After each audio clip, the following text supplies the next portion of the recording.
Okay, here with Lauren Coughlin, headed to semifinals. Can you just talk a little bit about some of your takeaways from this match? Yeah, I mean, the greens got really, really tough out there today. They had a lot of slope and they got really fast, really firm. Just tried to stay super patient. You know, I didn't putt very good to start. I had quite a few three putts there on the front nine. But I finally made one on 11 and it kind of chilled me out a little bit and I started to put some better rolls on it. I was just out watching a little bit. Can you just talk through your putting routine? You have it looks like a little breath and just Yeah. like a routine that might keep you steady. Can you talk about it a little bit? Yeah, I do one practice stroke kind of behind it because I'm thinking about my speed, how far back I want to take it, and then I'm kind of getting my line and I'm picking a spot, you know, a couple inches in front of the ball. And then I just take a big deep breath, just kind of try to chill the nerves, you know, it kind of can help your nervous system kind of come down a little bit and not be so like fight or flight. Yeah. And you can put a little bit better stroke on it. And then I step into the ball. Yeah.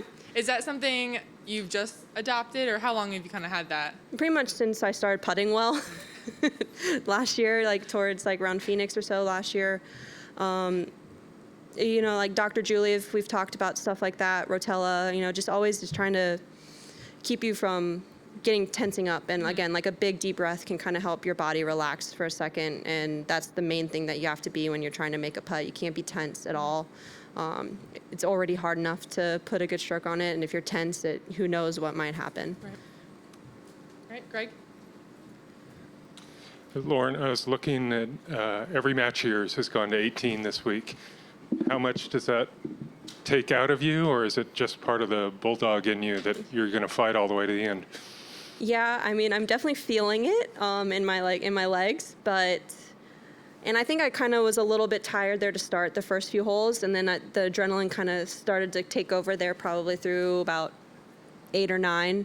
I finally started to kind of mentally feel like I was back in it. It took me a little bit to kind of, again, you know, I've had to battle every single match that I've had and kind of stay in it, and it can take a lot out of you at times, and I think I kind of let it get to me for the first few holes, but I was able to, eventually I just like started to feel a lot better mentally, and that's kind of when I started to get back into the match.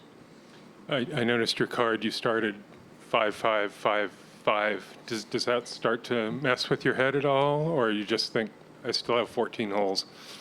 Yeah, again, I think it did in the sense, but I felt like I was hitting good golf shots and I just wasn't making some of the like 5-6 footers that I've been making all week today.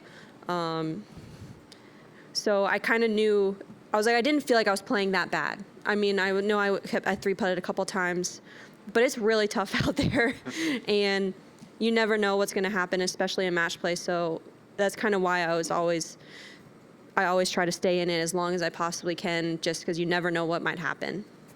And then Angel's still out there, of course, but do you kind of feel like you're carrying the banner for American golf here on the weekend? I mean, it's nice. You know, like international crown's a big thing that my big goal for the year. So anytime I can get some good points for Rolex is a good thing. But really, I'm just trying to stay in my one match tomorrow morning and see what happens, and hopefully I'll have a chance to win it all, but my main focus will be tomorrow morning.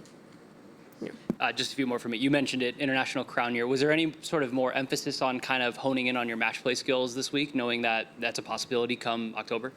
No, just a goal. I just always love match play, so it's like, and it's fun to come to Vegas for the week. It's fun to, you know, get to experience it.